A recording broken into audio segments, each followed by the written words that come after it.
My name is Jesse Gilmore. I'm 20 years old.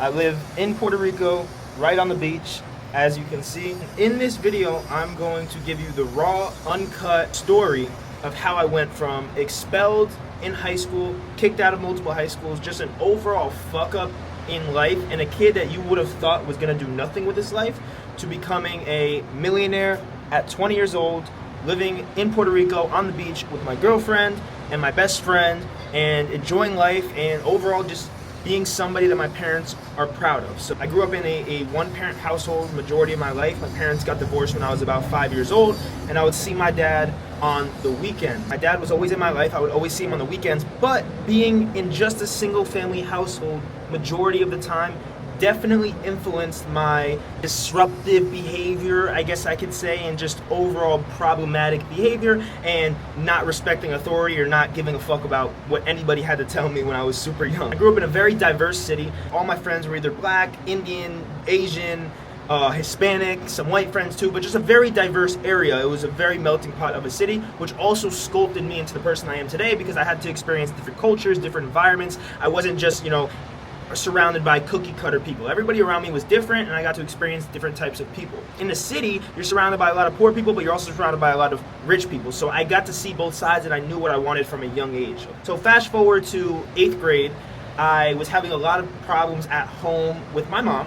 And I was just being a disrespectful brat of a kid. I was very insecure, and I just was treating her not the right way. I was also getting in a lot of trouble at school. And had an incident where we were driving home from school. Me and my mom were having an argument, and my mom's boyfriend at the time, he told me to stop yelling at my mom. Respectfully so, he did. He had every right to do so. But being a kid, having somebody who's not your father tell you what to do, you don't like that at all, right? So I ended up yelling at him. We came in a back and forth. He started, yelling back at me. He said some things about my real life dad that pissed me off, and I ended up spitting all over him and smacking him while I'm in the back of the car. He's in the front seat. He pulled over to the side of the road.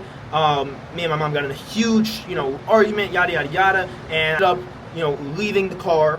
The police had to come. They brought me home. I went home. The next day, my mom told me, listen, Jess, you got to go to your dad's house. You're gone. She kicked me out of the house, and I went to live with my dad. And I'll keep it short and sweet, but the school by him was filled with only white people, okay? And when you go to a school with, this is what I was talking about, this was a cookie cutter school. So everybody there was kind of like the same person, and I was a huge outlier. They were like, who is this kid who is white, but he doesn't sound like us, he doesn't act like us, he doesn't, have the same mannerisms as us. Why is he trying to be black? So I had a lot of problems with kids there, and I didn't really fit in well, and that only made me into a more angry kid, and that only made me lash out more and not respect authority more, and just get in more and more trouble. I didn't even technically graduate middle school. They literally just told me 2 weeks before school ended, hey, just go home, you graduated, but you're not gonna come to graduation. So that was middle school for me. I finished middle school. Now the high school by my dad's merges, it's a regional school, so it merges with another town over from where he lives. So that town is not as prestigious, not as cookie cutter, not as white, for lack of a better term, as the town that he lived in. So when we merged there, we got a lot of diversity. A lot of black kids, a lot of kids that, had more behavioral issues, a lot of kids that weren't just by the book and had some behavior issues, right? So I went there, and instantly I fell in with them, because that's what I'm used to. That's who I'm surrounded by. I grew up in a diverse town, so I started hanging out with them. And I just fell in with the wrong crowd. I started doing the wrong things, smoking a lot of weed, drinking, literally drinking in school, still acting out in school, just doing all the wrong things, getting in arguments with teachers, fights with teachers. I started getting in thinking I was a gang member, hanging out with the wrong kids, doing the wrong thing. You can kind of imagine the things that I was doing. And ended up getting in so much trouble at that school over and over and over and over again that I got expelled. So it was on my birthday, actually. My dad got an email saying, hey, Jesse's going to be expelled, and I had to have a whole court hearing, and they decided in front of the Board of Education, and they decided that I was going to be expelled. So I went to an alternative school. At this alternative school, there was nothing but gang members there. Every single person there had either committed a real crime, been to jail, sold drugs, something. They were gang members or criminals, and I was the only white kid there, and I was surrounded by even more of bad influences on me. And mind you, I'm a little tiny, scrawny, frail white kid in a school with these big ass black fucking gang members, and I'm like, oh shit, and I'm thinking, okay, I belong here. This is what I do. This is who I am. This is my life, right? While I'm there, COVID happens. So COVID hits. We all have to leave school, and I ended up going back to my mom's house for quarantine. So I'm living with my mom during quarantine, and at this point, right, I start to find myself. I start to get a little bit older, I start to grow a little bit, and I start focusing on self-improvement. I start going to the gym. Mind you, I'm still smoking weed, I'm still drinking alcohol, I'm still hanging out with the same kids, but at least I'm home, so I'm not going to the school. So I ended up finishing the alternative school that year, started working on myself. I'm not doing the right things, I'm not that much better by any means, but I'm getting somewhere. I'm working on self-improvement. I'm doing a bunch of things. I end up getting a job at a supermarket. So I'm working, I'm bettering myself, right? But still doing awful in school. Then next year, sophomore year now, I go to school by my mom's. I go to high school there, getting in tons of trouble, getting suspended, but I'm better than I was. We end up moving out of that town. My mom moved, so I go to a new school, right? So now I'm already at 4 schools, right? So this is by my junior year, I'm in a new school. And same thing, trouble there, getting in trouble, you know. I get along with some teachers because they respect me, but then other teachers, we get in arguments because they try and tell me what to do. They don't respect my, who I am, and just problems, etc., suspended, etc. Then we end up moving again. So my mom moves again, and she ends up moving back to the town that I grew up in, that I was telling you at first, Edgewater, which is very diverse. So we go back to this town, and now I'm back my senior year with all my friends, all my best friends, and the kids that I grew up with. Mind you, I'm way bigger now. I have been in the gym. I'm way more put together, way more mature. I don't think I'm a gang member anymore. I'm much more level-headed, and I'm kind of more on the right path, right? So senior year, I still am getting suspended, still getting in trouble in school, but I end up graduating after going to 5 schools. So I went to 5 high schools in 4 years. I end up graduating, and the plan is to go to college. My mom's always told me I'm going to college no matter what. No questions asked. I am going to go to college, so I didn't think I had a choice. So I was like, okay, I've always known that I wanted to get out of the house as soon as I graduate. I knew that I never wanted to be stuck in a box. I wanted to experience the world. So what sounded good to me was going to Florida. My grandma lived in Florida. I was like, hey, I'm going to go to Florida, and I'm going to experience school in Florida. So I go to the school called Florida Atlantic University, and I get there, everything's good at the beginning, right? Have the first day of school, I'm meeting girls, I'm hooking up with girls, I'm making friends, I'm partying, I'm having a good time. But then I have that first class. I go to class for the first time, and I realize, holy shit, it's high school all over again. I'm not going to be able to do it. It's not going to work out. I called my mom. I'm like literally the first class of my mom, crying. My mom, I'm so sorry. I just know I'm not going to be able to do it. I know myself by now. I know I will not be able to accomplish this. It's not going to work out. She said, hey, give it to the end of the semester. I said, okay, I'll try. I'll try my best. So I end up having this girl doing all the work for me, but I'm still not going to class. So I'm failing all my classes. I'm partying all the time. I'm getting fat. My skin is breaking out. Everything is just not really going well. I'm having fun. Don't get me wrong, I'm having fun, but I'm not doing school, and my parents are wasting their money. One day, I'm just walking around the campus, and one of my friends comes up to me, and I'm like, yo, what you doing? He's like, oh, I'm going to work. I'm like, yo, put me on, I'm trying to find a job. Like, where do you work at?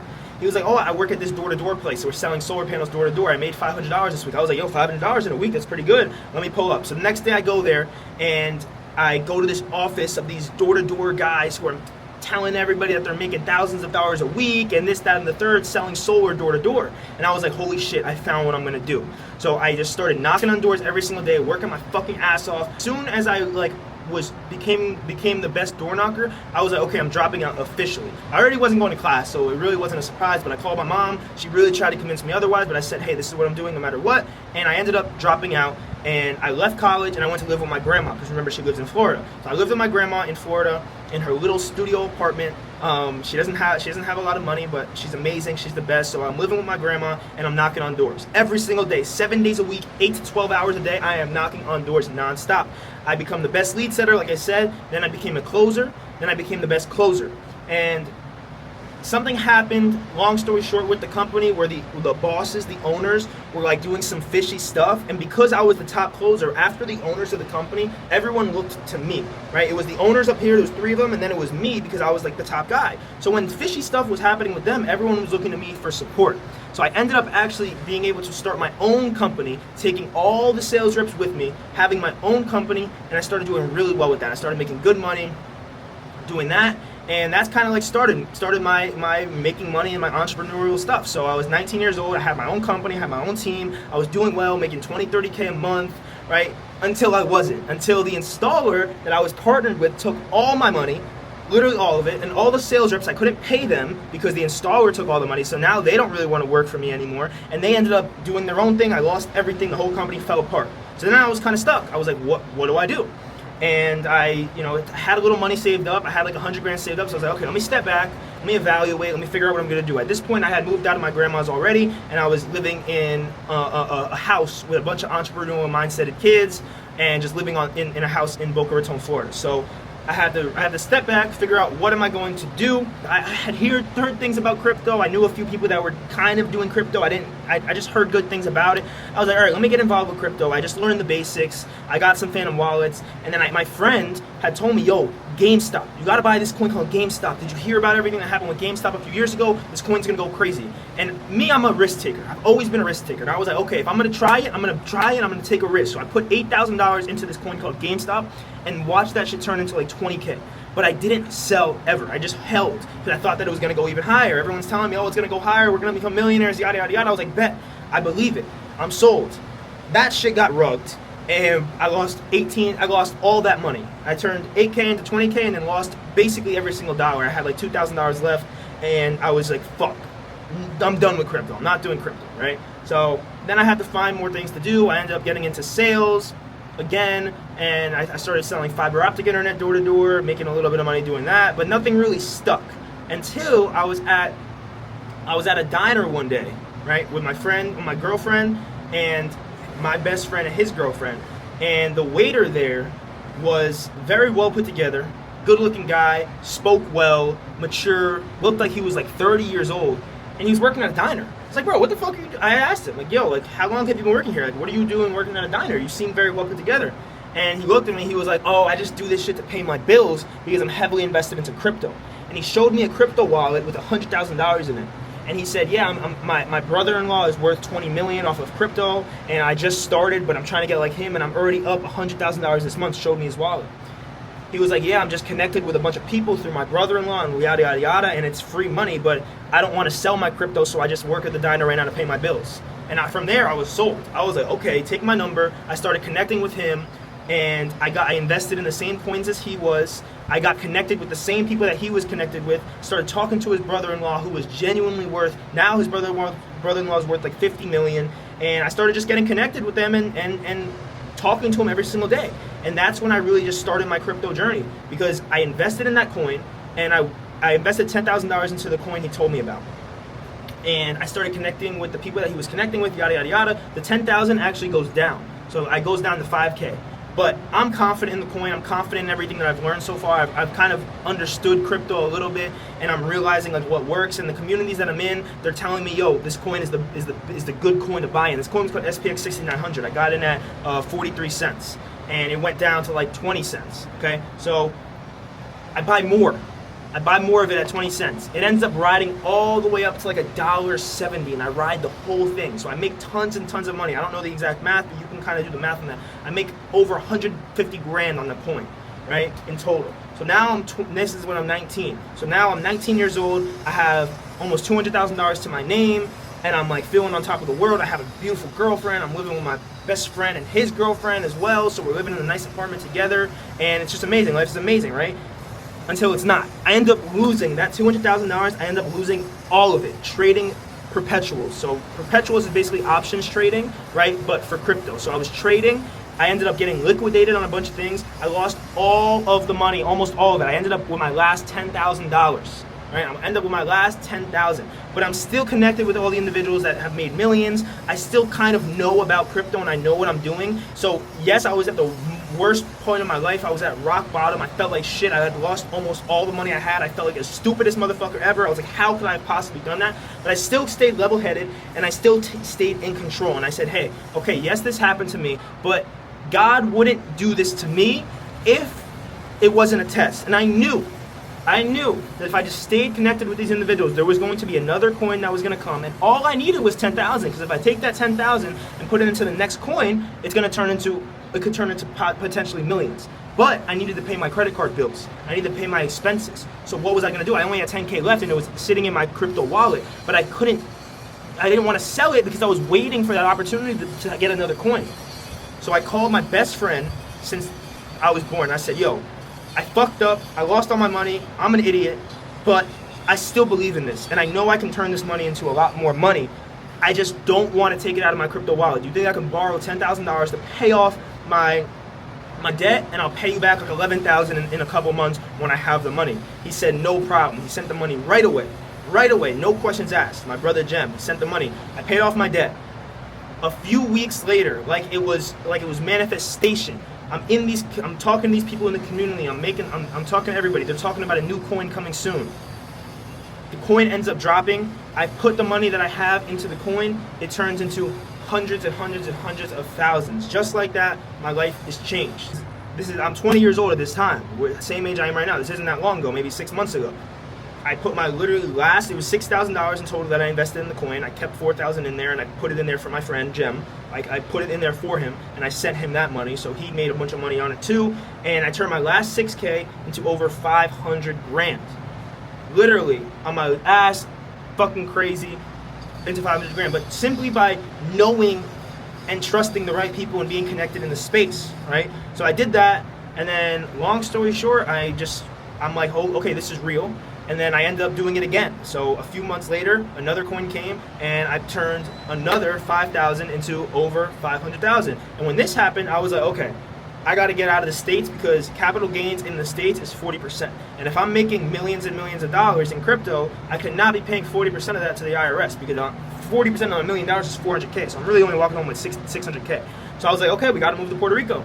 So this was literally June of this year. So it was like June 15th of this year. We were like, fuck it, we gotta go to Puerto Rico, like last minute. And in Puerto Rico, you have to live in Puerto Rico for 6 months out of the year in order to qualify for the Act 60 law, which means that you pay 0% capital gains tax. So it was June. That means that if I don't get to Puerto Rico by July 1st, I wouldn't be eligible to qualify for the Act 60 and I wouldn't be able to do it. So literally, we had to stop everything and just me and my girl, we came to Puerto Rico. We were staying in an Airbnb. Actually, I came alone at first.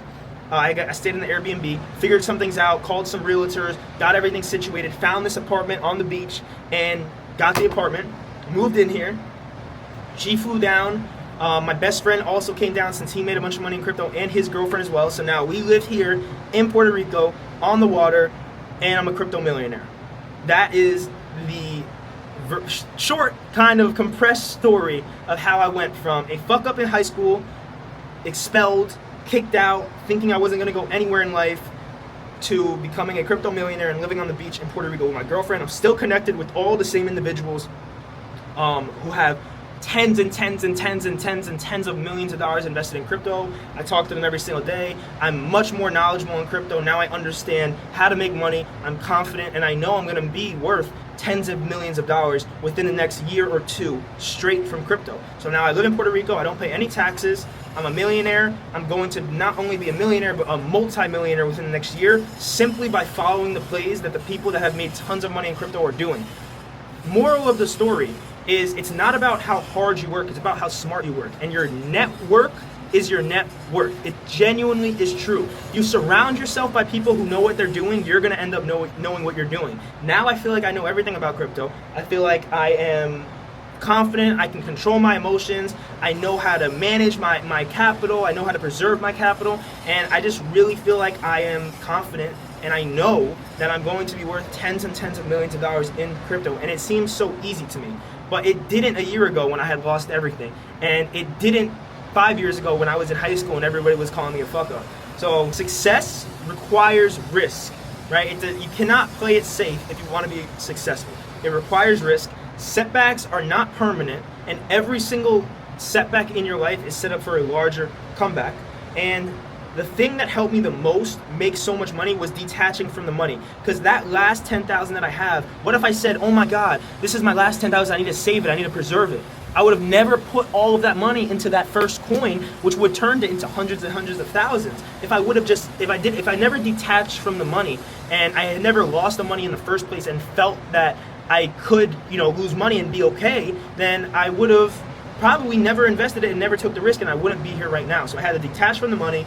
And yeah, that's how I went from growing up in a single parent household, kicked out at 14, expelled from high school, to becoming a millionaire at 20 through crypto and living on the beach with my girlfriend. And now I have a community of like-minded individuals who are all trying to change their life, who are all trying to make stupid money in crypto, and I just give them the same plays that those millionaires and tens of millionaires are giving me. I give it to them, and now we just all make money together, and we grow together, and we learn about crypto together. and I love what I do, and I love where I live, and I love my life. So a lot can change in a short amount of time, and all I want to do is come on here and inspire and help people change their life, because you can in a short period of time, and I believe the easiest way to do it is crypto. That's it. Love you guys.